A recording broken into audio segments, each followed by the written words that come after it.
राहु की महादशा में कब ये चांसेस होते हैं कि आप बहुत जल्दी ऊपर जाओगे, लेकिन कब ऐसा होता है कि संभले नहीं तो नीचे भी आओगे, या ये पक्का है कि नीचे आओगे ही आओगे? अगर आपकी पत्रिका में राहु से सूर्य का कोई संबंध नहीं है, राहु से चंद्रमा का कोई कनेक्शन नहीं है, आप बिंदास उसको आगे बृहस्पति की दिशा तक इस्तेमाल कीजिए।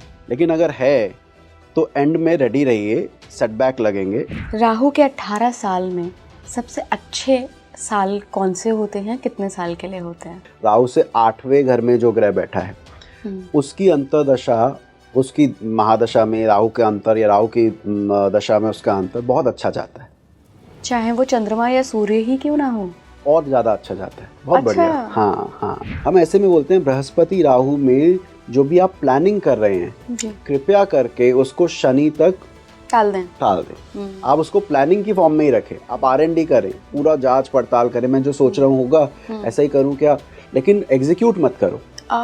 एग्जीक्यूट करते ही जब एकदम दशा शनि की आएगी, यू विल सी कि यार ये तो मैं कहीं और हूँ, मैं तो कुछ और ही सोच रहा था, कहाँ आ गया मैं। ब्लंडर हो जाएगा। करेक्ट।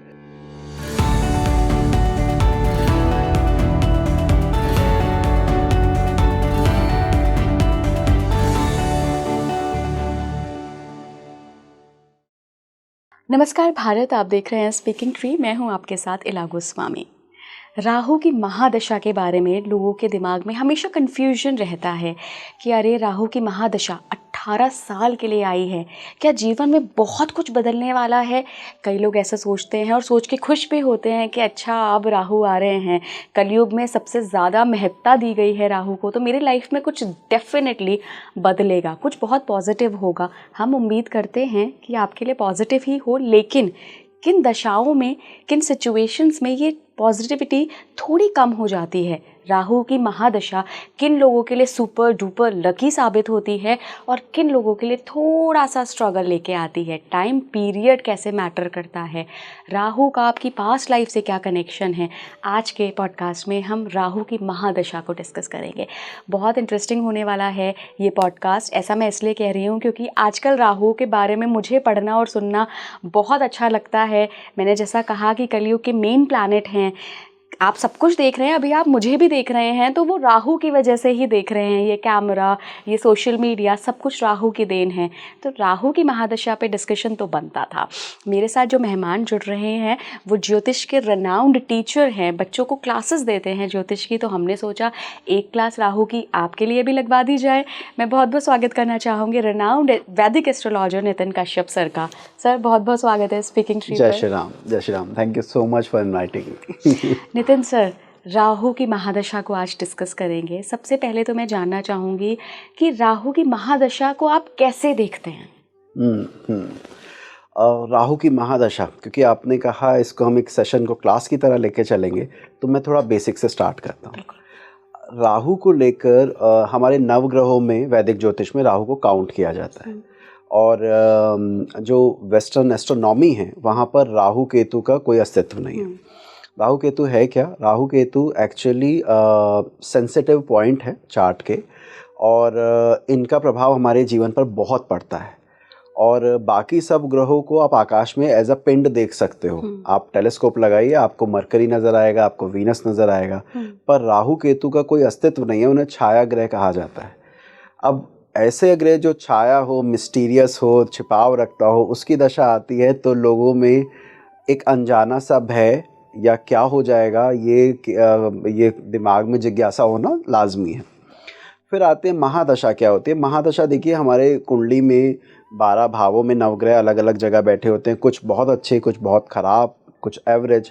तो हमारे जीवन में कब किसका फल मिलेगा, कितना मिलेगा, वो दशा डिसाइड करती है। जैसे इला जी, हम देखते हैं कई मूवी ऐसी होती है जिसकी स्टार्टिंग बड़ी अच्छी होती है पर एंड बड़ा ट्रेजिक हो जाता है, और कई जगह उल्टा होता है, इनिशियली बहुत सारे प्रॉब्लम दिखाते हैं और एंड बड़ा सूदिंग और अरे वाह मज़ा आ गया वाला होता है। तो ये किस टाइम पर क्या हो रहा है, बहुत मैटर करता है। तो राहु की महादशा ज़िंदगी में कब आ रही है, कैसे आ रही है, वो बहुत मैटर करती है और इसको ज़रूर जानना चाहिए। अब जो सबसे कॉमन पॉइंट है, वेदर इट इज़ गुड और बैड, ये बात की बात है, कुंडली में कहाँ बैठा है। राहु अनसर्टेनिटी को इंडिकेट करता है। मैंने क्या पाया है इला जी, नॉर्मली हमारे दिमाग में ना ये पॉइंट रहता है कि यार सरकारी नौकरी, बस सेटल हो गई लाइफ, अब तो उतार चढ़ाव खत्म है, अब क्या है, अब तो आराम से महीने को इतने को तनख्वाह आएगी, ये आएगी। ये माइंडसेट है हमारा। मतलब बहुत साल पहले तक तो यही होता था कि भाई नौकरी करो, गवर्नमेंट जॉब के पेपर दो और उसके बाद स्टेबल हो जाओ। मैं वो एग्जाम्पल क्यों दे रहा हूँ, क्योंकि वहाँ अगर राहु की दशा आए तो हमें लगता है इनका क्या होगा यार, तो स्टेबल है, इनकी तो लाइफ डिसाइडेड है, आपको ट्रांसफ़र हो सकता है, लेकिन आपका मतलब आपको बहुत कोई बड़ी गलती नहीं की तो डिमोशन नहीं हो सकता। बट प्रैक्टिकली मैंने क्या देखा है, राहु की महादशा में लगातार 1 साल में 4 ट्रांसफ़र हो गए। इंडिविजुअल को पता ही नहीं है, अगर सर कहाँ जाऊँ, बीवी को कहाँ रखूँ, बच्चों की एजुकेशन कैसे करूँ, कि इतने से छोटे से टेन्योर में मेरा इतना बदलाव आ गया। तो राहु उनको भी नहीं छोड़ता जिनकी लाइफ बहुत स्टेबल है, वहाँ पर भी अनप्रिडिक्टेबिलिटी, अनसर्टेनिटी देता है। अब ड्यूरेशन तो बहुत लंबी है, 18 साल, और वो भी सोचो, मैं एक एग्जांपल ले लूँ, 20 साल में अगर आए और 38 में ख़त्म हो तो ज़िंदगी की सबसे इम्पॉर्टेंट ईयर एज़ पर कि भाई हम सबसे ज़्यादा मेहनत तभी कर सकते हैं, हम कुछ बन तभी सकते हैं। तो इतनी लंबी अवधि तक क्या अनसर्टेनिटी रहेगी आपका, जो मैं इसका अगर जवाब दूँ तो देखिए, हर ग्रह अलग अलग राशियों में अलग अलग तरह से फल देता है। कोई भी ग्रह हो, जैसे हम कहते हैं ना, बीज जिस मिट्टी में बोते हो उस मिट्टी के गुणधर्म से ही सींच के कुछ बनता है। उसी प्रकार राहु अगर ऐसी राशियों में हो जो बहुत चेंजेस को इंडिकेट करती हो, बहुत जल्दी बदलाव को दिखाती हो, जैसे कि मेष, कर्क, तुला, मकर, ये 4 राशियों को ज्योतिष शास्त्र में चर राशि की संज्ञा दी गई है। इन 4 राशि में बैठा राहु बहुत अनसर्टेनिटी को और बढ़ा देता है, इंटेंसिफाई कर देता है, अगर उसकी दशा आती है तब। दूसरा, एक कॉन्सेप्ट होता है हमारी ज्योतिष में, वक्री ग्रह। अब अगर राहु जिसके घर में बैठा है वो स्वयं वक्री हो जाए तो ये हुआ कि मैं तो ऑलरेडी अनसर्टेनिटी का प्लैनेट हूँ और जिसके घर में जाके बैठा हूँ वो भी वक्री हो गया है। तो हम कहेंगे भैया आप तो, तुम धक्के खाना शायद गलत वर्ड होगा, लेकिन भैया आप तो, तुम्हारा झोल लगा रहेगा, बार बार बैक एंड फोर्थ मूवमेंट रहेगी। तो जो राहु की दशा है उसमें अनसर्टेनिटी तो है, बिल्कुल है, ज़्यादा कम हो सकती है depending upon sign, depending upon ruler of the sign कि वो किस राशि में बैठा है, इससे राहु की दशा पे फ़र्क पड़ता है। ओके यहाँ पे सर एक सवाल ये भी उठता है कि किसी की राहु की दशा, मान लीजिए राहु बहुत अच्छा पॉजिटिव बैठा हुआ है कुंडली में, तो क्या राहु की दशा अच्छी फलित होगी या ये कोई और फैक्टर्स पे भी डिपेंड करता है? बिल्कुल अच्छी फलित होगी। देखिए, दशा के समय मैं आपसे शेयर करना चाहूँगा इला जी, नक्षत्रों की बहुत महत्ता होती है। कैसे?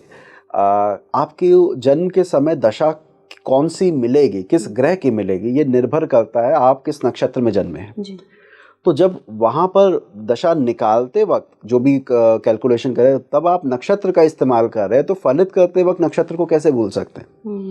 या अब तो हमने छोड़ दिया, अब वहाँ से इतना निकाला और अब हम कुंडली पर आ गए। तो नक्षत्रों का बहुत महत्व रहता है। आपने जो बोला कि क्या राहु की दशा अच्छी भी जाती है, बहुत अच्छी जाती है, बहुत अच्छी जाती है, जिसे हम बोलते हैं ना सडन गेन। आपने खुद भी उम्मीद नहीं की होती है, एक के बाद एक प्रोजेक्ट आ रहे हैं, आप काम पे काम किए जा रहे हैं कि यार मैं तो डिजर्व भी नहीं करता, ये कहाँ से आ रहे हैं, पर आ रहे हैं। तो ये जो चीज़ है ये भी राहु देता है। एक आप गुब्बारे का एग्जाम्पल लेते हैं, जब गुब्बारे में हवा नहीं भरी होती तो गुब्बारे का साइज इतना होता है, अगर छोटा है, आप जब उसमें हवा भर देते हैं वो गुब्बारा इतना हो जाता है। राहु वो हवा भरने वाला ग्रह है। तो सूडो इमेज क्रिएशन, आप है कम लेकिन आप दिखा ज़्यादा रहे हैं सोशल मीडिया, अरे बाप रे, बिल्कुल सही जा रहे हैं। सो आप में योग्यता कम है लेकिन बढ़ा चढ़ा कर आपके ड्रेसिंग सेंस, आप बाकी सारे सोर्सेस को लगा के वो महिमा मंडन अपनी इमेज का किए जा रहे हैं, ये राहु वाला है। ठीक है, अब आपको एक बात कहेंगे, हम टॉपिक से हट जाएंगे। ज्योतिषी में भी जब हम सीख रहे थे, बहुत साल पहले की बात है, तो हम क्या देखते थे, कुछ गुरु ऐसे होते थे जिनके गले में मालाएं बड़ी अच्छी अच्छी होती थी, सिल्क का कुर्ता होता था, और एज अ स्टूडेंट हमारे मन में उनके लिए रिगार्ड आती थी, यार ये तो बहुत बढ़िया है, ये इनको बहुत आता होगा। और फिर एक नॉर्मल से शर्ट पैंट में एक इंडिविजुअल खड़ा होकर पढ़ा रहा है, सिगरेट पी रहा है फॉर एग्जांपल, अब इसको भी आता होगा, लेकिन जब आप पढ़ते तो पता लगता कि ये तो बहुत ज्ञानी है और जो दिखा रहे थे वो कुछ भी नहीं है। तो राहु सूडो इमेज को इंडिकेट करता है। और आज के टाइम में जैसा आपने कहा, सोशल मीडिया के ज़माने में ये बहुत कॉमन सी बात है। तो इसलिए राहु की दशा में अगर ग्रोथ मिलती भी है तो वो स्टेबल ग्रोथ होगी, इसकी संभावना नहीं रहती है।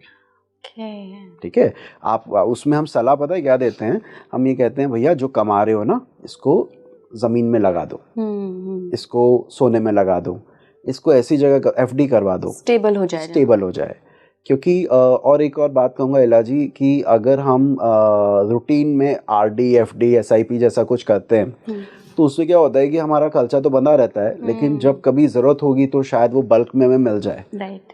ये सलाह राहु वाले को सदैव दी जाती है कि राहु की दशा में जो मिले उसको कहीं ना कहीं आप इन्वेस्ट करके रखें। तो सर जो मैंने पूछा कुंडली में कौन से हाउस का राहु अपनी महादशा में बहुत अच्छा फल देता है? बढ़िया, देखिए राहु के केस में पहले तो ये समझिएगा, किताबें कहती हैं 3, 6, 10, 11 में राहु शुभ फलदायी है। ठीक है, हमने मान लिया। उन्हीं किताबों में अगले पेज पर लिखा होता है कि अगर राहु केंद्र में यानी 1, 4, 7, 10 भाव में त्रिकोण के स्वामी के साथ बैठा हो, 5वें या 9वें घर के मालिक के साथ बैठे, तो वो भी राजयोग कारक है। अच्छा, वो बहुत बढ़िया है। ठीक है, उल्टा कर देते हैं, राहु त्रिकोण में यानी लगन में 5वें घर में या 9वें घर में अगर केंद्र के स्वामी के साथ बैठे तो भी ये राजयोग कारक है। तो यानी हमें ये लगता है कि राहु को पहले 3, 6, 10, 11 में भी अच्छा बता दिया था, अब केंद्र में भी अच्छा बता दिया, त्रिकोण में भी अच्छा बता दिया। इसका अगर हमें अस्तित्व या इस बात की गहराई समझनी हो तो हम ये कहेंगे कि Rahu is a very good absorber. Rahu वो कालनेमी राक्षस है जो रामचरितमानस में आपको पता होगा, एक बार थोड़ा सा जल्दी से इसको डिस्कस करते हैं कि जब हनुमान जी संजीवनी लेने के लिए जा रहे थे तो रावण ने एक राक्षस को बुलाया और कहा कि तू बहुत डिसीटफुल है, तू मायावी है और तू जाके उनको रोक। तो वो कालनेमी राक्षस संत की फॉर्म में बैठ गया था।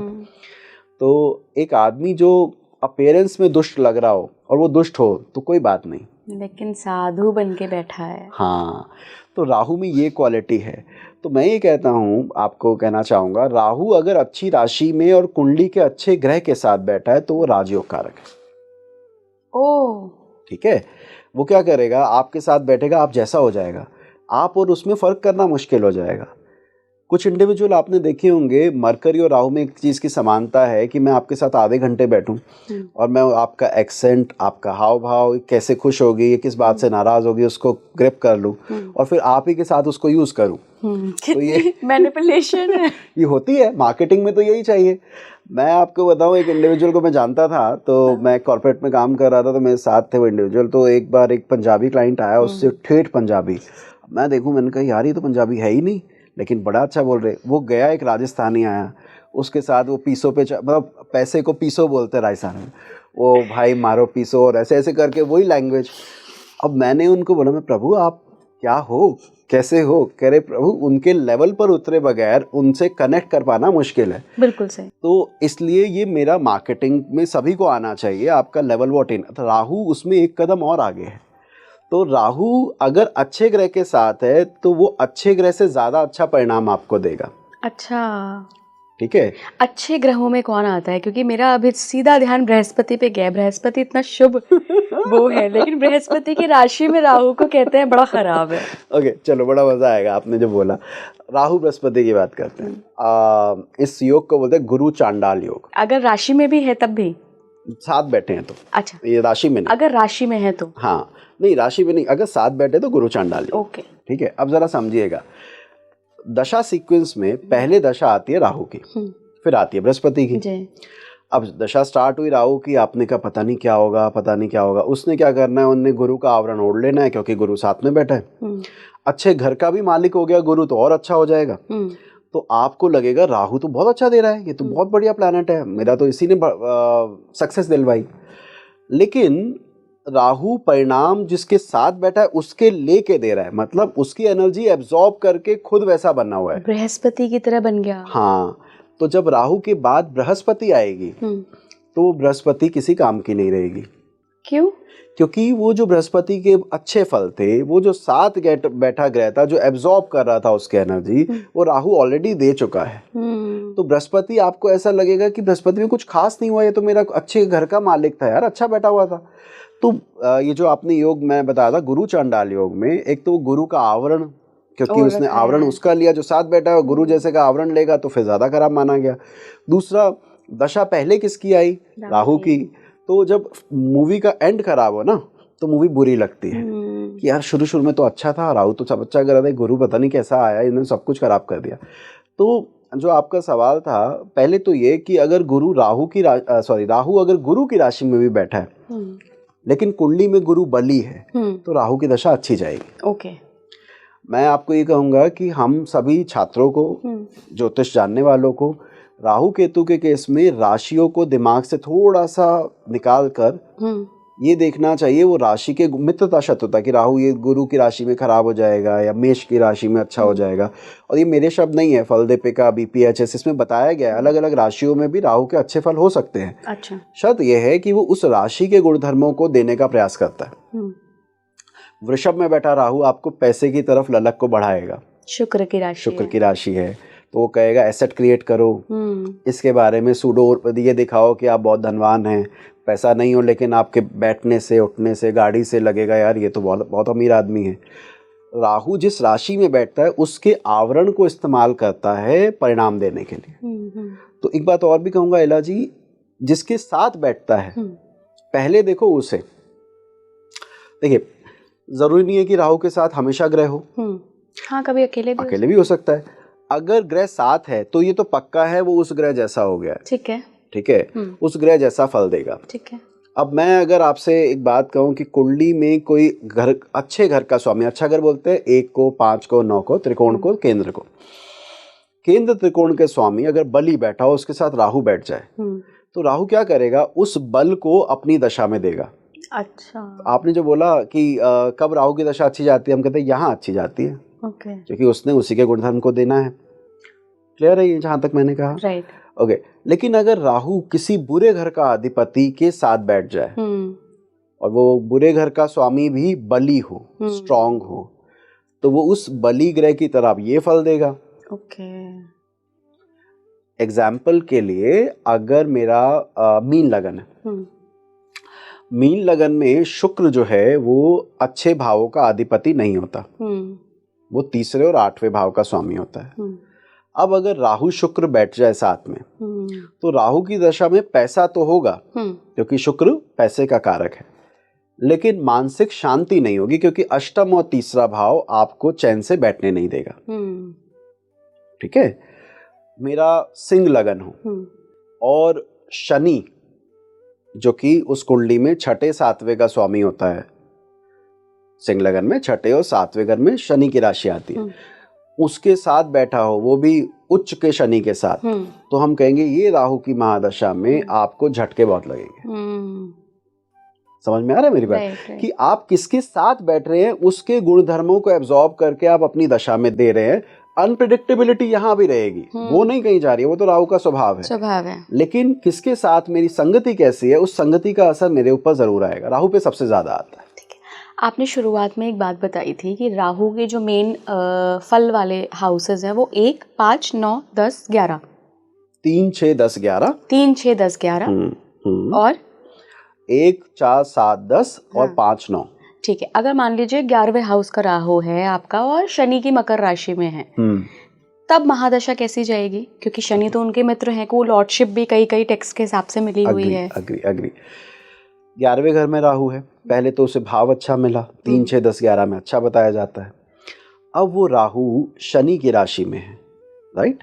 अगर शनि उस कुंडली में बली है, स्ट्रांग है, तो हम कहेंगे राहु की दशा आपके लिए बहुत अच्छी जाएगी, कोई टेंशन की बात नहीं है। क्यों? क्योंकि जिसके घर में मैं जाके बैठा हूँ उस घर का अधिपति बली है, तो मैं अच्छी पोजीशन पे है, तो मुझे तो अच्छा रिजल्ट, मैं बाउंड हूँ अच्छा रिजल्ट देने के लिए। ठीक है। तो यहाँ पर वो शुभ हो जाएगी। एक चीज और समझिएगा, हमने क्यों कहा 3, 6, 10, 11 में अच्छा होता है या शास्त्रों में क्यों लिखा? एक शब्द होता है इला जी, रेजिस्टेंस पावर। हाँ जी। कि मैं कितना लड़ सकता हूँ, कब तक सरेंडर नहीं करूंगा। 3, 6, 10, 11 हाउसेस रेजिस्टेंस को बढ़ाते हैं। आप फाइट बैक करते हैं, आप एक्सेप्ट नहीं करते। अगर मान लो किसी का लगन का मालिक 3, 6, 10, 11 में है तो हम बोलेंगे यार ये हार नहीं मानता, लड़ता है, ये जगह बनाता है। और इसी प्रकार अगर कोई क्रूर ग्रह, राहु इज अ क्रूर प्लैनेट, राइट, राहु जैसा ग्रह अगर उपचय में बैठ जाए, उसकी दशा आ जाए, तो भी हम बोलेंगे ये ग्रोथ के हिसाब से अच्छा है। और ये ग्रोथ ना अपने आप नहीं होगी, ये भी ध्यान रखिएगा। कैसे होगी? मैं बता देता हूँ। एक शब्द है रेजिस्टेंस। रेजिस्टेंस के लिए मुझे एफर्ट करना है, मुझे दिखाना है कि मेरे में कैपेबिलिटी है। तो मैं ये कहूँ, मैं तो बैठी हुई थी, अचानक से आ गया और मुझे मिल गया, उसके चांसेस कम हैं। ओके। उसके चांसेस कम हैं क्योंकि ये 11th हाउस है। 11th हाउस है, एफर्ट करो, 10वें का दूसरा घर है, एफर्ट करो, ले लो। आप 100 रुपए का काम करो, आपको मैं 500 दूंगा, लेकिन 100 का तो काम करना पड़ेगा। आप ये कहो कि 100 भी नहीं करूंगी, तो ऐसा तो नहीं होने वाला। ठीक है। वहीं अगर यही राहु 9th में हो, नवम भाव में, जो भाग्य का भाव है, हम कहेंगे अरे आपको क्या करने की जरूरत है, आपको तो बैठे बैठाए मिल रहा है, खाते रहो, एंजॉय करो। तो ये फर्क आ जाता है कि वो किस घर में है, उस घर की क्या रेलेवेंस है, उसको जरूर देखना चाहिए। ओके।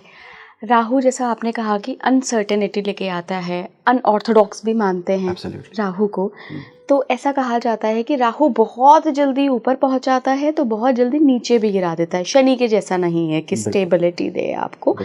तो राहु की महादशा में कब ये चांसेस होते हैं कि आप बहुत जल्दी ऊपर जाओगे, लेकिन कब ऐसा होता है कि संभले नहीं तो नीचे भी आओगे, या ये पक्का है कि नीचे आओगे ही आओगे?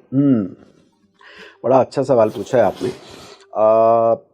राहु की जाती हुई अंतर्दशा, आपने सुना होगा महादशा के अंदर अलग अलग ग्रहों की अंतर्दशा भी आती है।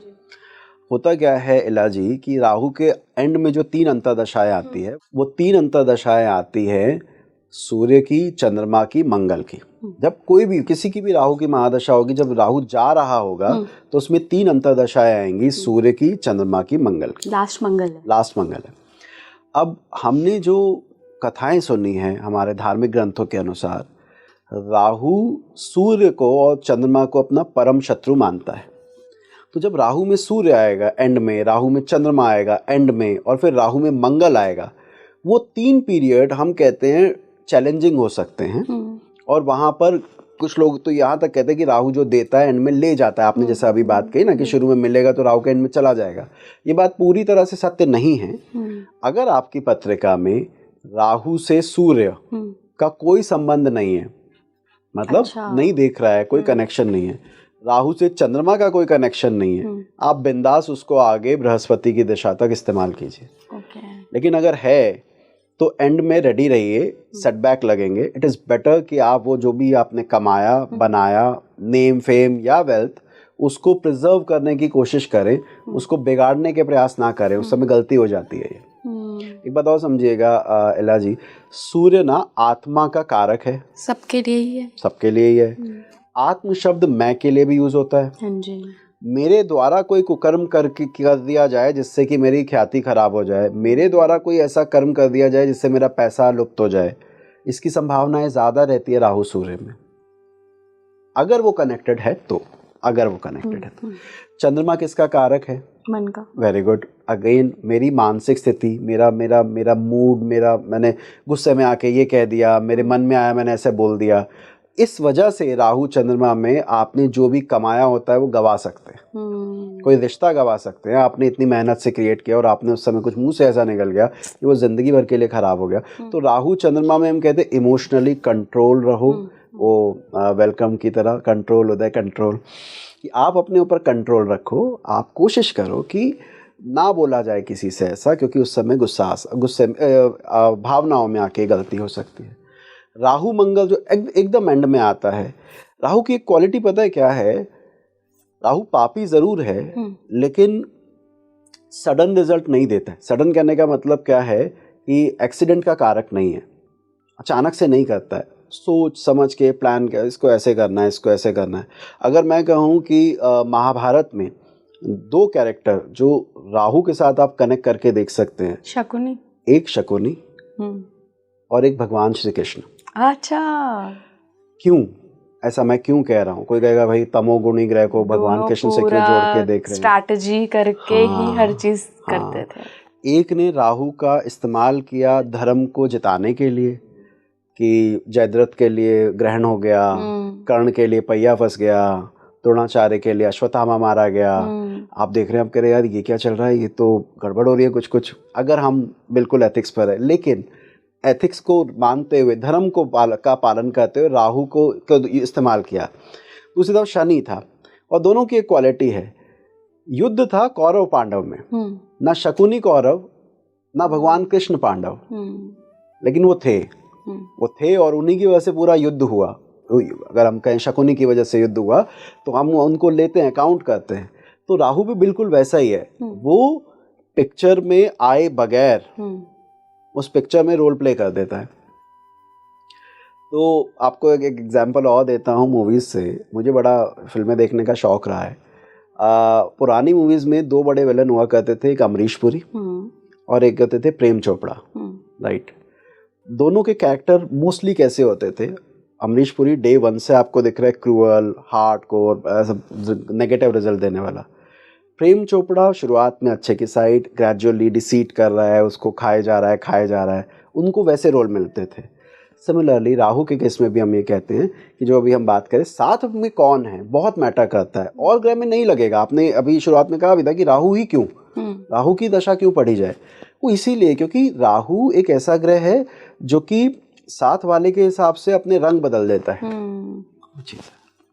मान लीजिए कि कुंडली में बहुत अच्छे राहु बैठे हैं, बहुत बढ़िया प्लेसमेंट है राहु की, लेकिन उसकी दशा ही शुरुआत बचपन से शुरू हुई है, तो वो क्या फल देगा? बहुत एला जी, बहुत होमवर्क करके बैठे हैं आप, बहुत अच्छे से सवाल बड़े अच्छे आ रहे हैं, और बहुत अच्छा पॉइंट आपने रखा। एला जी, इसका आंसर ये है कि शास्त्रों में हर एक ग्रह के लिए एक आइडियल एज बताई गई है। कहते हैं चंद्रमा अगर बाल्यावस्था में आए तो बहुत आपका जो क्या बोलते हैं सेंसिटिविटी है वो बढ़ जाती है। समझिएगा, अच्छा नहीं बोल रहे हैं वो क्या कह रहे हैं, चंद्रमा जो कि बाल अवस्था का कारक है, अगर वो बचपन में दशा आ जाए तो आपको की सेंसिटिविटी बढ़ जाएगी। मतलब आपको छुई मुई की तरह बच्चे होंगे, जैसे बच्चों का होता है ना कि सर्दी लग गई, जुकाम हो गया, परेशानियां आ गई, परेशानियां ज़्यादा आएंगी अगर चंद्रमा बाल्यावस्था में आए। तो जिनका भी रोहिणी नक्षत्र है, भगवान श्री कृष्ण से ही चालू करते हैं, अभी कृष्ण भगवान का नाम भी आया, तो जितनी हार्डशिप उन्होंने बचपन में देखी, कोई राक्षस इतनी तरह के, तो ये चंद्रमा बाल्यावस्था को बताती है। मंगल आपकी टीनेज लाइफ को दिखाती है, टीनेज नहीं बोलेंगे इसको, बोलेंगे जो ये हमारा 19 से लेके 23 साल, नौजवान शब्द बोलते हैं ना, ये नौजवान खड़ा हुआ है। अब पता नहीं नौजवान क्यों बना होगा, बाद में कोई दर्शक बताए तो बताए नौजवानों की ताकत एक में या किस वजह से, लेकिन जिस एज में आप रिस्क लेना की सोचते हैं ना कि बस पेरेंट्स के ऊपर डिपेंडेंट है, अब तो मैं खुद कमा सकता हूँ, ये वो मास वाला, फिर उस समय मास आए तो ये फीचर बढ़ जाता है क्योंकि एनर्जी है। ठीक है। कुमार अवस्था में मरकरी आए, कुमार मतलब टीनेज लाइफ में जब आप पढ़ रहे हैं, क्योंकि बुद्धि चाहिए। हाँ, बहुत बढ़िया। वहां पर वो आए तो हम कहते हैं बहुत इंपॉर्टेंट हो गई, क्रूशियल हो गई है। यहाँ पर मैं एक चीज कहना चाहूंगा कि अच्छी बुरी नहीं करते इसको, क्रूशियल वर्ड यूज करते हैं। बिल्कुल बिल्कुल। क्योंकि अब मरकरी आ गया और वो भी आपकी पढ़ाई के समय, तो आपका दिमाग तो चल रहा है, ये तो पक्का है, पर कहाँ चल रहा है ये देखना जरूरी है कि आप पढ़ाई पे ध्यान दे रहे हैं कहीं और दे रहे हैं। इसी प्रकार अब आपने राहु की बात की, राहु के लिए जो सबसे अच्छी एज बताई गई वो बताएगा 35 के आसपास आए। ठीक है, कि वो सक्सेस हैंडल करने के लिए मैच्योरिटी भी हो, और ये 35 से 50-55 के बीच में राहु की दशा, कुछ 32 कहते हैं, कुछ 35 कहते हैं। कई लोग ये कहते हैं, अभी आपने 11वें राहु की बात की, मुझे याद है एक मंदिर, हनुमान मंदिर के बाहर एक पंडित जी थे कनॉट प्लेस में, वो कहा करते थे राहु 11वें 42वें साल में बेटा तुम्हारी कुंडली में राजयोग है। तो अभी जिसके बारे में भी आपने पूछा होगा, देखना 42 में कुछ हुआ या अभी होना है या हो चुका है तो बताइएगा। तो मैं सोचता था ये कैसे बोलते हैं, ये कहाँ लिखा है, कौन सी दशा, ये भी नहीं देगा, कुछ भी नहीं देगा। पंडित जी लोग ऐसे ही बोल देते थे, है ना पुराने पंडित जी, और कई बातें सच भी होती थी। बिल्कुल बिल्कुल बिल्कुल भाई, देखिए पूरे आदर के साथ मैं कहना चाहूंगा, ज्ञान हर एक के पास होता है, आप अपने चक्षु खोले रखें, सोचें उन्होंने क्यों बोला होगा, आप पता नहीं किससे क्या सीख जाए। मैं अलग अलग शहरों पे ट्रिप होती है तो हम कोशिश करते हैं यहाँ के बढ़िया ज्योतिषी कौन है, और अगर वो मुझे नहीं जानते हैं ना तो कोशिश रहती है उनके पास जाके बोलो कि कुंडली देखो, वो कैसे प्रेडिक्ट कर रहे हैं, वो क्या यूज़ कर रहे हैं, पता नहीं कौन क्या दे दे आपको। सही बात है। तो वो 42वें साल मैंने इसीलिए बताया, मैं इस एवरेज एज को 32 से लेके ये 55 के आसपास का जो ये विंडो है, इसमें हाँ, इसमें राहु आए तो ज़्यादा बेहतर है, क्योंकि उसी समय वो विद्वता चाहिए, और बृहस्पति का भी यही टाइम है बाय द वे। राहु और बृहस्पति में बहुत सारी चीज़ें कॉमन है। कैसे? आपने कलयुग में राहु के रोल के बारे में थोड़ी देर पहले बात की, ज्ञान समझना, चाहे उसका इस्तेमाल आप दूसरी तरीके से कर रहे हैं, लेकिन वो सारी चीज़ें हम राहु से जोड़ के देखते हैं। अभी तो AI आ गया है, चैट GPT आ गया है, सब तो राहु वाले हैं। आप अभी एक बात और भी कह रहे थे कि राहु कलयुग में बहुत महत्वपूर्ण हो जाता है, और अभी जिस माध्यम से हम जुड़ रहे हैं वो भी राहु वाला है। मेरे गुरु का ऐसा मानना था, वो जब उपाय पढ़ाते थे ना, ये कहते थे सारे कैमरा फोन बाहर रख कर आओ, राहु को अंदर मत आने दो। कह रहे तुम नहीं सीख पाओगे। राइट। तो राहु उसको भी इंडिकेट करता है।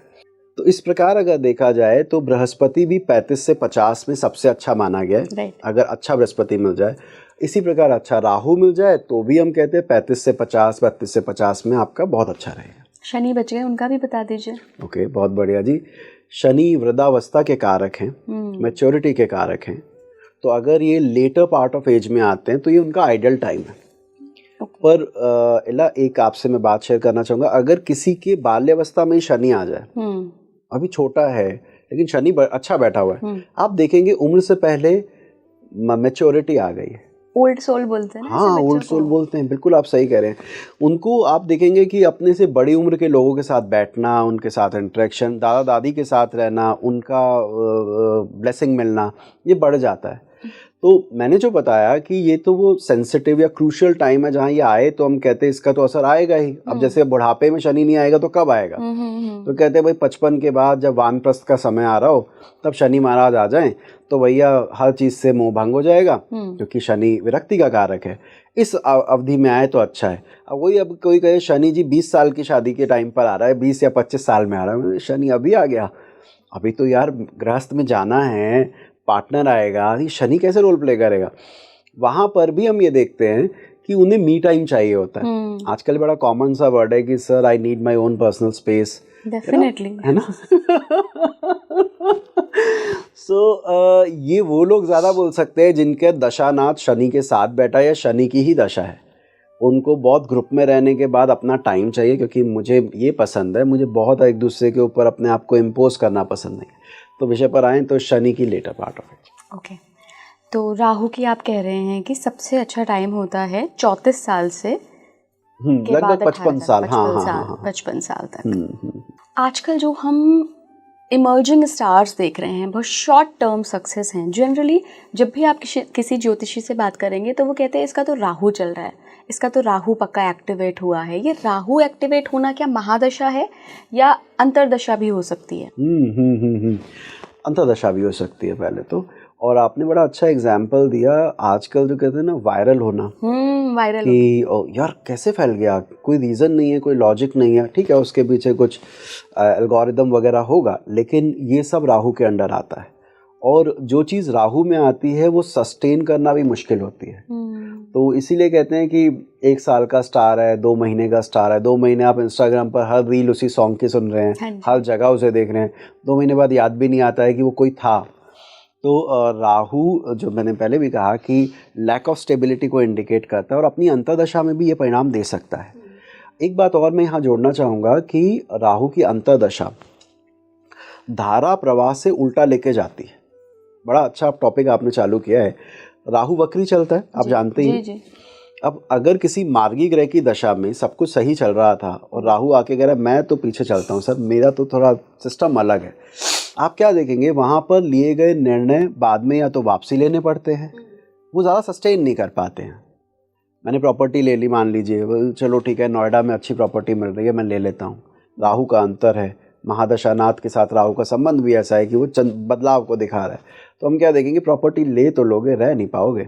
कुछ ना कुछ हो जाए, बिल्डर की वजह से हो, आपकी वजह से हो, आप सेल आउट कर दें। तो राहु की अंतर्दशाएं वायरल भी करती है, नाम भी देती हैं, साथ में एक sustainable decision, long term decision के लिए दशा अच्छी नहीं मानी जाती। जुपिटर की महादशा में जब राहु की अंतर्दशा 2.5 साल के लिए आती है, क्या वो दिमाग खराब कर देती है लोगों का? ओके जी, बृहस्पति में राहु का अंतर कैसा जाता है? बृहस्पति में जो अंतर आता है, आखिरी अंतर है राहु का। इलाजी शास्त्रों में ना आखिरी अंतरदशा के लिए कोई बहुत तारीफें नहीं की गई। हाँ, जैसे वो मूवी खत्म होने पे क्रेडिट आता है ना एंड में, लास्ट गाना चल रहा होता है, थिएटर से उठ के लोग जाने लग जाते हैं, या तो एंड हो गया। उसी प्रकार जब दशा खत्म हो रही होती है तो नेक्स्ट दशा का वेट होता है, नेक्स्ट दशा अपना रोल प्ले करना चालू करती है कि अब बदलाव करवाना है। ये एक दिन में नहीं होता है ना। देखिए मैं आप अगर अपने अनुभव से बताऊं, आपकी किसी अच्छे ग्रह की दशा आ रही है और आपका काम धंधा अच्छा होने वाला है, तो होता क्या है, उससे जस्ट पहले करंट ऑफिस में परेशानियां आने लग जाएगी, ऑफिस चेंज होने लग जाएगा, आसपास की सराउंडिंग ऐसी हो जाएगी कि यार ये क्या चल रहा है, ये क्यों हो रहा है। तो वो इसलिए हो रहा है कि आप वो डिसीजन ले पाएँ जो आपको आगे ग्रोथ देगा। इस टाइम पीरियड के लिए बहुत अच्छा तो नहीं बोला गया, पहले कोई भी बृहस्पति राहु बोला इसलिए बता रहा हूँ। दूसरा, जब दोनों ग्रह एक जैसे ट्रेट को इंडिकेट करें, मैंने थोड़ी देर पहले कहा था बृहस्पति और राहु एक जैसे, लेकिन एक देवज्ञ है, देवताओं की तरह सोचता है, एक उस ज्ञान का इस्तेमाल अपनी सेल्फ ग्रोथ के लिए कर रहा है। यहाँ पे कॉन्ट्राडिक्शन हो जाती है। हम ऐसे में बोलते हैं बृहस्पति राहु में जो भी आप प्लानिंग कर रहे हैं, कृपया करके उसको शनि तक टाल दें। आप उसको प्लानिंग की फॉर्म में ही रखें, आप R&D करें, पूरा जांच पड़ताल करें, मैं जो सोच रहा हूँ होगा ऐसा ही करूँ क्या, लेकिन एग्जीक्यूट मत करो। एग्जीक्यूट करते ही जब एकदम दशा शनि की आएगी, यू विल सी कि यार ये तो मैं कहीं और हूँ, मैं तो कुछ और ही सोच रहा था, कहाँ आ गया मैं, ब्लंडर हो जाएगा। करेक्ट। बृहस्पति राहु में विवाह के बारे में आपको बताता हूँ, कई बार क्या होता है बच्चों का विवाह का समय है, बृहस्पति राहु है भी लंबा पीरियड, 2.5 साल। अब आप कहें कि जी 25 साल की लड़की है, माँ बाप लड़का ढूंढ रहे हैं और वो कह रहे हैं जी हमने कह दिया बृहस्पति राहु में मत करो। 28 की हो जाएगी सर, और हमारे यहाँ पे 28 की हो मतलब बहुत बड़ी एज हो जाती है कुछ लोगों के लिए। तो ऐसी कंडीशन में हम बोलते हैं कि अगर रिश्ता थोड़ा अनऑर्थोडॉक्स आ रहा है, जो आपने कहा, तो वो ले लो। राहु यही चाहता है, बिल्कुल यही चाहता है। तो वहाँ हम बोलेंगे कि आप कर लो। अगर कोई लड़का आपसे उम्र में छोटा है, आपकी कम्युनिटी से डिफरेंट कम्युनिटी का है, आप नॉर्थ इंडियन है, वो साउथ इंडियन है, करो, कोई प्रॉब्लम नहीं है, तो वहाँ हम हाँ कर देते हैं। ओके। राहु की प्रत्यंतर जो होती है वो क्या हमेशा ही खराब होती है या कुछ फायदा भी देके जाती है? ओके, देखिए प्रत्यंतर के बारे में ना मेरा अपना अनुभव थोड़ा डिफरेंट है। ओके। पहली चीज़ ये समझिएगा इलाजी, सटीक प्रत्यंतर होने के लिए सटीक जन्म समय होना अनिवार्य है, जो कि नॉर्मली नहीं होता था। 70s के बच्चों का नहीं होता, 80s का नहीं होता, अब होने लगा है। तो प्रत्यंतर पे रिलाय करना कि प्रत्यंतर सही है कि नहीं मुश्किल है। और क्योंकि मैं प्रैक्टिकली एस्ट्रोलॉजी कर रहा हूँ, क्लाइंट देखते हैं, मैं कोई खाली एकेडमिक पढ़ा नहीं रहा हूँ, मुझे क्लाइंट से बात करनी है, वहाँ पर आप गलत नहीं हो सकते। आपको वो मौका नहीं मिलता है कि आपको ये हुआ होगा, अगर नहीं ये तो नहीं हुआ, आप ऐसे नहीं कर सकते, उसका फेथ नहीं खो सकते। तो इलाजी इसमें प्रत्यंतर से ज़्यादा बेहतर होता है उस दौरान जब राहु की दशा या अंतर्दशा चल रही है, राहु कहाँ ट्रांजिट कर रहा है। अच्छा, ठीक है। मान लीजिए आप बोलते हैं कि मेरा किसी का बृहस्पति में राहु चल रहा है, तो हम कहेंगे आजकल राहु कहाँ पर है, देखा आपने? राहु अगर लगन में है तो ज़्यादा दिमाग घूम जाएगा, बुद्धि भाव में है तो दिक्कत आएगी, आप अगर अच्छे घर में चल रहा है तो टेंशन की कोई बात नहीं।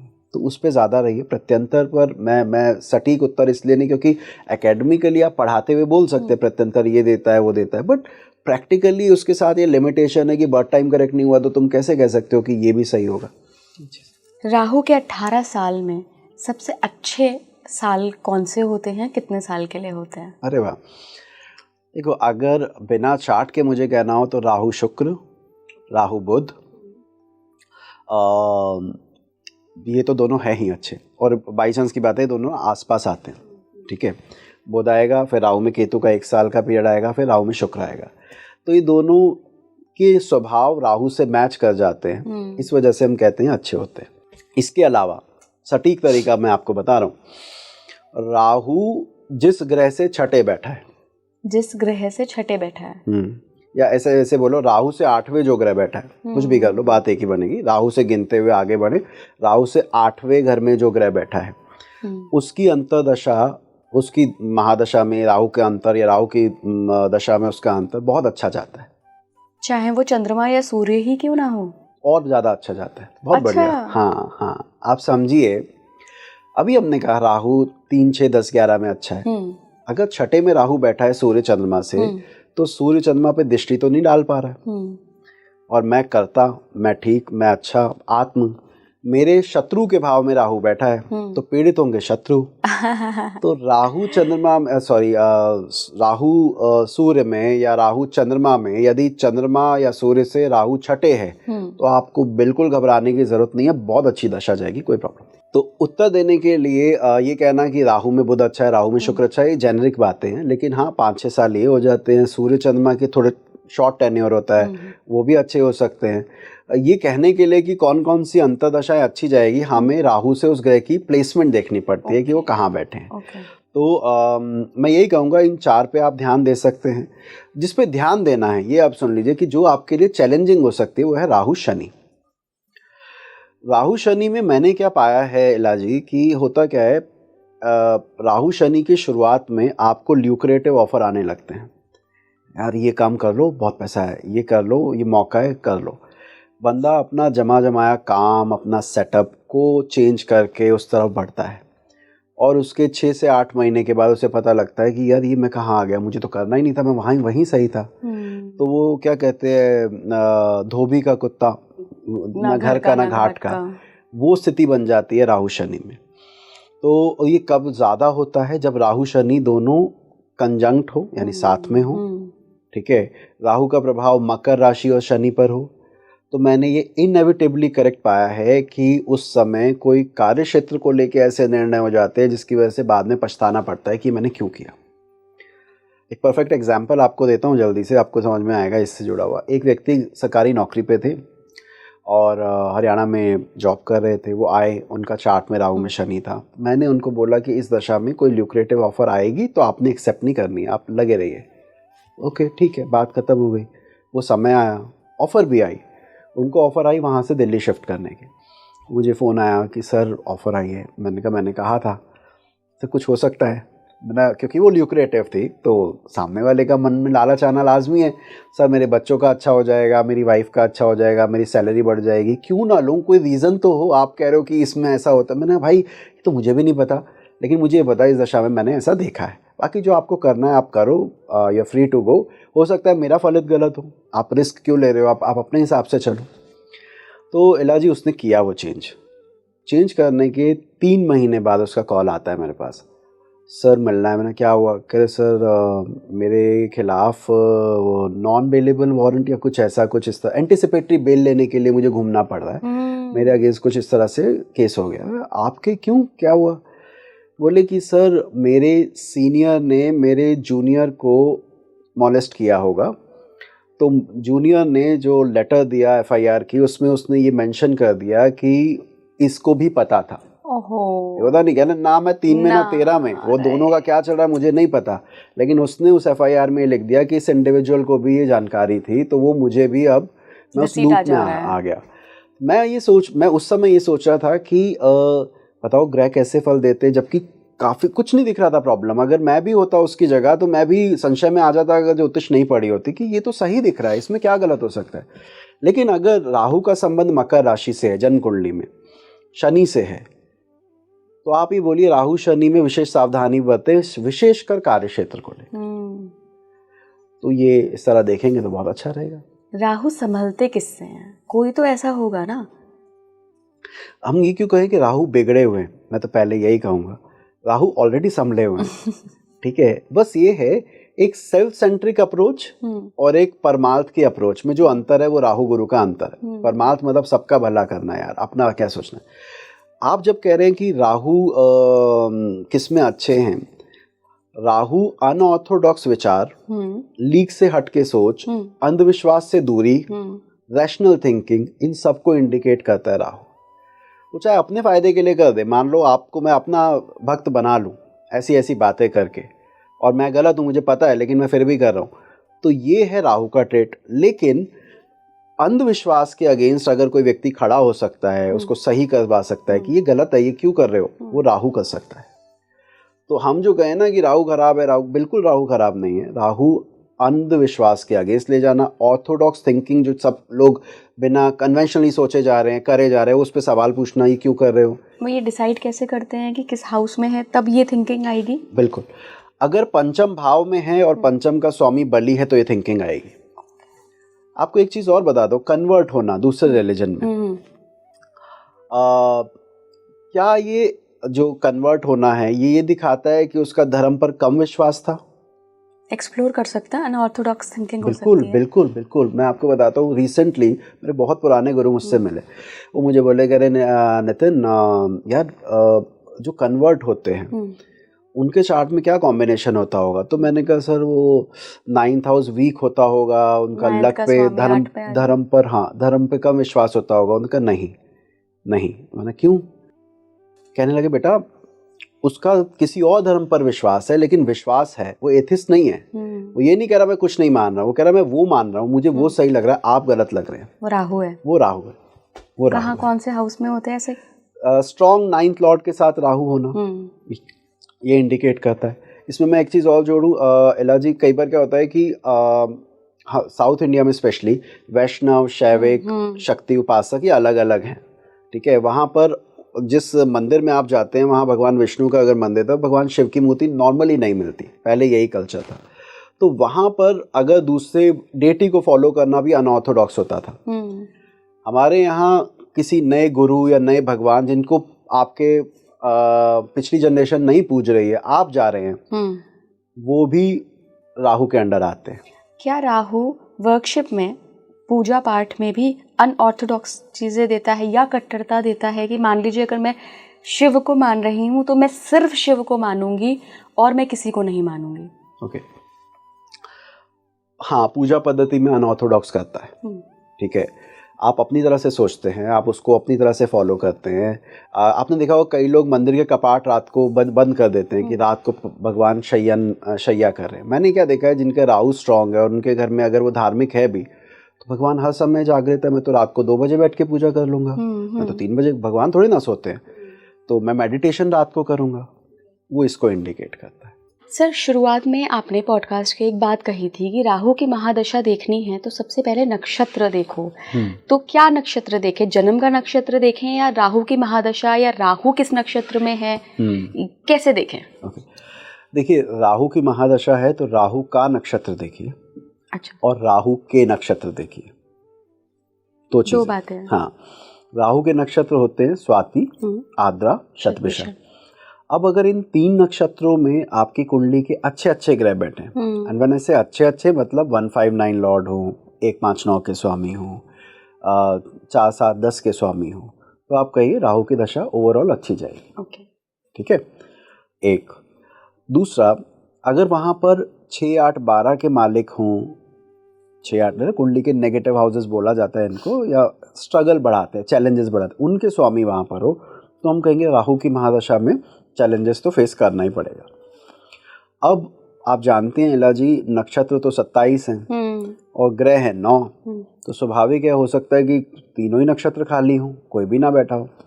जब कोई नहीं बैठा हो तो ये देखिए कि राहु स्वयं किस नक्षत्र में है। ओके। किसी ना किसी नक्षत्र में तो राहु होगा ही, ऐसा तो है नहीं कुंडली से बाहर चला गया। जिसके नक्षत्र में है, अगर वो कुंडली में 15 अच्छे घर का मालिक है, 159 लॉर्ड है, 4, 7, 10 के स्वामी है, तो हम कहेंगे ये भी दशा अच्छी जाएगी, कोई टेंशन की ज़रूरत नहीं है। ये प्रिंसिपल तब ज़्यादा लगाइए जब वो राहु अकेला बैठा हो। मैंने थोड़ी देर पहले आपसे कहा था कि राहु ना अपने साथ वाले की एनर्जी एब्जॉर्ब करता है। अब इस रूम में मैं आप अगर एक एग्जांपल दूं, अभी हम दोनों यहाँ बैठे हैं, अगर मैं यहाँ पर नहीं हूँ और आप अकेले हों थोड़ी देर के लिए, तो आप इस रूम को ज़्यादा बेहतर ढंग से निहार पाएंगे। अदरवाइज हमारी एनर्जी एक दूसरे के साथ ही लगी रहेगी और पता नहीं लगेगा इस रूम में और क्या क्या था। सिमिलरली राहु के साथ अगर कोई ग्रह है तो उसका इंटरेक्शन उसी से होता रहता है और वो आसपास के एनवायरनमेंट का इतना फ़र्क नहीं पड़ता। लेकिन अगर वो अकेला है राहु, तो इम्पैक्ट पड़ता है कि ये क्या है, मेरे आसपास की सराउंडिंग क्या है, तो नक्षत्र क्या है जहाँ आप बैठे हैं, जिस प्लेस पर आप हैं। तो अगर वो प्लेस अच्छा है, यानी उसका जिस नक्षत्र में आप बैठे हैं वो आपके 159 लॉर्ड का है, तो आप बड़े खुश हैं, आप उसको ही फल देंगे, उसको अच्छा ही फल देंगे। वही आप 6, 8, 12 के स्वामियों के नक्षत्र में बैठे, तो फिर वो प्रॉब्लम को इंडिकेट करता है। राहु के दोस्त माने जाते हैं बुध और शुक्र। Very good. अगर कुंडली में राहु शुक्र या बुध के नक्षत्र में हो, तब फिर इस महादशा का फल कैसा होगा?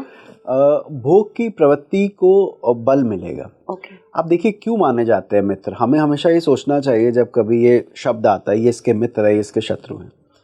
शुक्र कहता है भोग विलास, इसको अटेन करके इसको भोगने के बाद स्पिरिचुअलिटी की तरफ जाओ, जाता है वो भी स्पिरिचुअलिटी की तरफ है, क्योंकि उच्च शुक्र होता ही मीन में है, वो भी किसी और राशि में नहीं होता। लेकिन वो कहता है भैया पहले सब देख लिया, पता है इसमें क्या है, ये नशा कैसा है, वो सब एंजॉय कर रखा है, अब वो 900 चूहे खा के बिल्ली हज पे चली, वो वाली बात हो जाती है। और राहु कहता है हाँ यार भोग में है इंटरेस्ट तो करना चाहिए। तो पहले तो ये कि राहु का वो रोल आ जाता है। मरकरी, मैंने थोड़ी देर पहले भी कहा, विट और वो ग्रास्पिंग पावर, मार्केटिंग स्किल, वही राहु का भी रोल है। तो जब आप कहते हैं कि राहु अगर इनकी राशियों में हो, इनके नक्षत्रों में हो, तो क्या होगा, तो ये ट्रेट बढ़ जाएगा। तो अगर आप कहते हैं कि राहु बुध के राशि में है, तो मैं कहूँगा अब ये ज़्यादा मार्केटिंग और ये जो इंटरेक्ट कैसे करना है, कम्युनिकेशन स्किल में उसको कोई बीट नहीं कर सकता।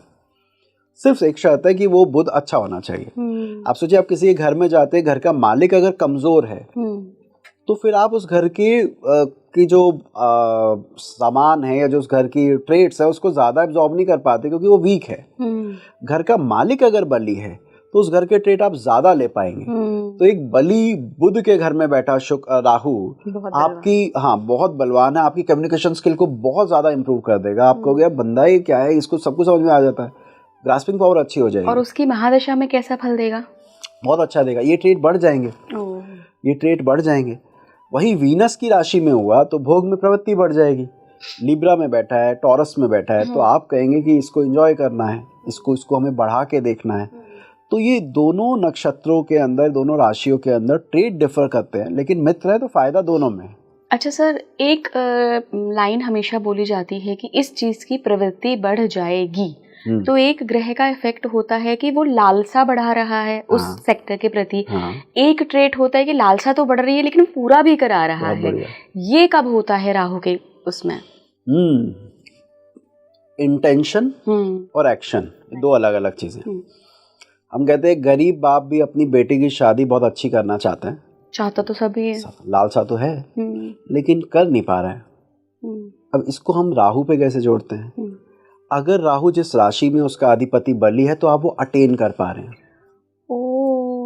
आप इसको एंजॉय कर पा रहे हैं। आप बैठ तो गए उसके घर में, आपको लगा हाँ यहाँ मैं कर सकता हूँ, लेकिन उसमें पोटेंशियल नहीं है, पोटेंसी नहीं है, यानी उस घर का मालिक बली नहीं है, तो आप क्या कर लेंगे? तो वो आपकी जो कहना इंटेंशन रह जाएगी, वो एक्शन में कन्वर्ट नहीं हो पाएगी। जो बात आपने बोली बहुत इंपॉर्टेंट है, बहुत ज़्यादा इंपॉर्टेंट है कि कब ग्रह अपनी इंटेंट शो करता है और कब वो इसको एग्जीक्यूट कर पाता है। एग्जीक्यूशन डिपेंड करता है आपकी स्ट्रेंथ पर, आप बली है कि नहीं है, कमज़ोर तो नहीं है। अगर बली है तो क्यों नहीं कर पाएंगे, आपको करना होगा। इंटेंट तो आप जहाँ बैठ गए वैसे इंटेंट हो जाएगी, उसमें क्या फ़र्क पड़ता है। राइट। आखिर में सर, अगर किसी की राहु की महादशा स्टार्ट होने वाली हो, आप किसी भी ऑनलाइन ऐप से चेक कर सकते हैं कि आपकी स्टार्ट होने वाली है या नहीं, उनके लिए क्या एडवाइस होगी आपको? पहले तो ये कि राहु की महादशा स्टार्ट होने के बाद जो भी अटेन करे उसको स्टेबल करने की प्रयास करें। मतलब जो भी नेम फेम जो भी आप कर रहे हैं, अगर मिल भी जाए, रातों रात मिल जाए, बाप दादा की प्रॉपर्टी मिल जाए, कोई लॉटरी निकल जाए, कोई स्टॉक में आप कमा लें, कोशिश करें उसको रियल एसेट्स में कन्वर्ट कर पाएँ। चाहे वो ज्वेलरी हो, चाहे वो गोल्ड हो, अपना रियल एस्टेट हो, या जो भी इस तरह की चीज़। एक दूसरा, अपने आप को किसी जड़ चीज़ से बांधे नहीं। जड़ चीज़ से बांधने का मतलब क्या है कि सर मैं अपने घर से निकलना पसंद नहीं करता, मैं चाहता हूँ सब कुछ यहीं हो जाए।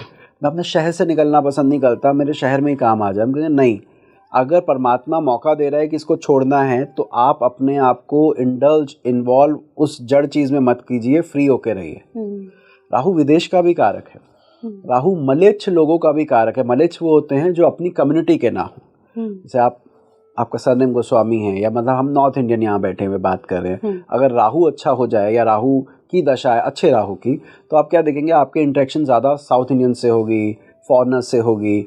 जो आपके दायरे के बाहर के लोग हैं उनसे आप इंटरेक्ट करेंगे।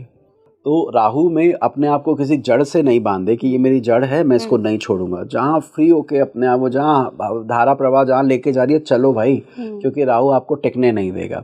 एक दूसरा, क्योंकि राहु ओवर इंडल्ज कर देता है, कई बार आसक्ति इतनी बढ़ा देता है कि आप गलत राह पे चल पड़ते हैं। स्पेशली जब आपने कहा ना कि राहु की दशा स्टार्ट हो रही, तो सलाह दें। मैं कहूँगा जब किसी बालक की, यानी 15-16 साल में राहु की दशा आ जाए, 15 साल की अगर एज है, तो प्रयास कीजिए कि उसके आसपास से राहु के जितने गैजेट और चीज़ें हैं उसको लिमिट करें।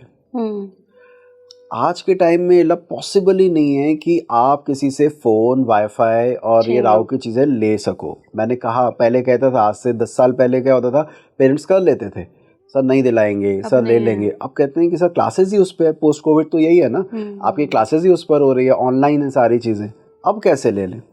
तो हम कहते हैं लिमिट कर दो यार। लिमिट करने का मतलब है घंटे कम कर दो, कि मैं रात को 10 बजे अपना फ़ोन ऑफ कर देता हूँ, मैं वाईफाई घर का बंद करके फिर सोता हूँ आराम से, ठीक है।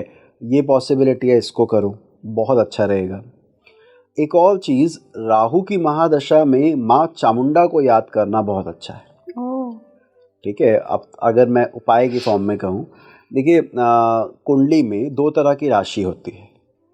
कुछ राशि होती है विषम, जिन्हें हम अंग्रेज़ी में ऑड साइन कहते हैं, सब जानते होंगे, कुंडली खोलेंगे 1 3 5 7 9 11 को ऑड साइन कहते हैं। और कुछ होती है सम, 2 4 6 8 12, 2 4 6 8 10 12, ओके। अगर आपका राहु सम राशि में है तो माँ की आराधना करना, वो भी माँ चामुंडा की या ऐसे स्वरूप की जहाँ पर माँ थोड़ा रौद्र स्वरूप में है, चंड मुंड को लिया हुआ है, तो हम कहेंगे कि वो स्वरूप की आप पूजा करें, बहुत फ़ायदा रहता है, आपकी लाइफ की प्रॉब्लम कट जाती है। ऐसे ही एक स्तोत्र होता है अर्गला स्तोत्र, दुर्गा सप्तशती में, रूपम देहि जयम देहि यशो देहि दिशो जहि। आप कह रहे हैं कि भैया मेरा रूप प्रिजर्व रहे, मेरी जय प्रिजर्व रहे। राइट। हम यही कह रहे हैं कि जय मिल जाएगी, वो दिखता है राहु में, सस्टेन करना मुश्किल है। तो हम माँ को कह रहे हैं कि भैया माँ ये मेंटेन रखो, एटलीस्ट नवरात्रों में ही सही, इसका पाठ रेगुलर करें। और अगर विषम राशि में हो, भैरव, ठीक है, भगवान शिव की उपासना, रुद्र की उपासना, वैसे ये दोनों शक्तियाँ आपस में जुड़ी हुई है। आप कहीं किसी शक्तिपीठ पर चले जाए, पास में ही आपको भैरव मंदिर मिलता है, अलग अलग स्वरूपों में। तो भैरव की उपासना बहुत फ़ायदेमंद रहती है। हाँ, नशे से बचना चाहिए। हम लोग क्या करते हैं, भैरव की उपासना की बात कर रहे हैं, कुछ लोग भैरव के साथ जुड़कर फिर वो नशे, हाँ, तो वो हम वो नहीं रिकमेंड करें, करना ही नहीं चाहिए। तो वो आप उनकी साधना करें तो उससे फ़ायदा रहता है। तो आपको कुंडली में देखना होता है राहु किस राशि में है, उस हिसाब से दशा में आप करिए, डेफिनेटली बहुत अच्छे परिणाम रहते हैं। एक आखिरी सवाल जो मैं अपने पर्सनल एक्सपीरियंस से आपसे पूछ रही हूँ, कि क्या ऐसा होता है कि राहु के जो साइड इफ़ेक्ट्स होते हैं वो कहीं से अगर गुरु की दृष्टि या लाइफ में गुरु का आगमन हो जाए या गुरु का सानिध्य मिल जाए तो वो बिल्कुल निल हो जाते हैं? बिल्कुल, आप सही कह रहे हैं। मैंने जैसे अभी थोड़ी देर पहले भगवान कृष्ण का एग्जाम्पल दे रहा था और राहु के साथ उन्हें जोड़ के बता रहा था, तो वो यही केस है कि अगर बृहस्पति जैसे किसी ज्ञान के कारक ग्रह का राहु पर प्रभाव आ जाए तो आपके भटकने की उम्मीद कम हो जाती है, ख़त्म हो जाती है। शुरुआत में मैंने एक लाइन बोली थी कि 1 4 7 10 राशि में वेरिएशन ज़्यादा है। इसी प्रकार मैं बोलूँगा 9 और 12 राशि में अगर राहु है तो ज्ञान ज़्यादा है, अलग अलग सोच से नॉलेज लेनी है, ये भी सीखना है, ये भी सीखना है, उसको इंडिकेट करता है। तो आपने बिल्कुल सही कहा, गुरु के प्रभाव में आके राहु की नेगेटिविटी डाइल्यूट हो जाती है। एक बात और भी समझना, बड़ा अजीब रिश्ता है राहु और गुरु का। राहु की दृष्टि शास्त्रकार मानते हैं 5 7 9 और बृहस्पति की मानते हैं 5 7 9। अब अगर राहु ने बृहस्पति को देखा तो बृहस्पति भी राहु को देखेगा। बिल्कुल, ये तो है ही, ठीक है। तो उत्तर ये है कि इनमें से अगर बृहस्पति बली होके देख रहा है तो आप यही कहिए जो अभी आपने कहा कि ज्ञान के कारण, गुरु के कारण, किसी मेंटर के कारण आपका भला हो जाएगा। और अगर वो नहीं है, गुरु कमजोर है, तो वहाँ राहु हावी हो जाता है। वहाँ ये देखने में आता है, इला जी आप जिस गुरु की पूजा कर रहे थे, पता लगा कि 2 साल बाद वो जेल में होकर आए हैं, उनके ऊपर तो इतने चार्जेस लग गए हैं, उसके योग भी बनते हैं क्योंकि आपकी आस्था गलत डायरेक्शन में जा रही है। एक मैं इसका उपाय और बताना चाहूँगा इससे जुड़ा हुआ। हनुमान चालीसा जब हम पढ़ते हैं तो वहाँ पे एक लाइन आती है, कृपा करो गुरुदेव की नाई, ठीक है, जिसका अर्थ है कि प्रभु तुम मुझ पर गुरु की तरह कृपा करें, जैसे गुरु अब मार्गदर्शन देता है, आप मुझे मार्ग दिखाएं। तो अगर आप वो पाठ करते हैं, उनको गुरु की तरह याद करते हैं, या कृष्णम वंदे जगत गुरुम ये कहा जाता है कि भगवान कृष्ण को उस रूप में याद करते हैं जहाँ पर वो अर्जुन को ज्ञान दे रहे थे, तो राहु की दशा बहुत अच्छी जाती है, टेंशन फ्री होके उस पर डाल दो और कोई टेंशन की ज़रूरत नहीं। बिल्कुल बिल्कुल, मेरे फादर एक बात कहते हैं कि कन्हैया लाल सब संभाल लेंगे। तो देखिए, आप जिस भी इष्ट की शरण में हैं, हाँ, उनके ऊपर सरेंडर करना भी ज़रूरी है, वो सब संभाल लेंगे। बिल्कुल सही कहा आप। बहुत बहुत धन्यवाद सर जुड़ने के लिए। Thank you. आशा करती हूँ कि आपको राहु की महादशा के बारे में काफ़ी कुछ अब समझ में आ गया होगा, एक दिमाग भी खुल गया होगा कि राहु को जो लोग इतना मान लेते हैं ना कि यार ये तो अब आ गया है तो अब मुझे भर भर के देके जाएगा, तो वो सस्टेन करने के लिए भी आपको थोड़ी सी बुद्धि की ज़रूरत पड़ेगी वहाँ पर, कि ऐसा नहीं है कि सब कुछ कमा तो लिया लेकिन एक सेकंड में गवा भी दिया। जुड़े रहिए स्पीकिंग ट्री के साथ। नमस्कार।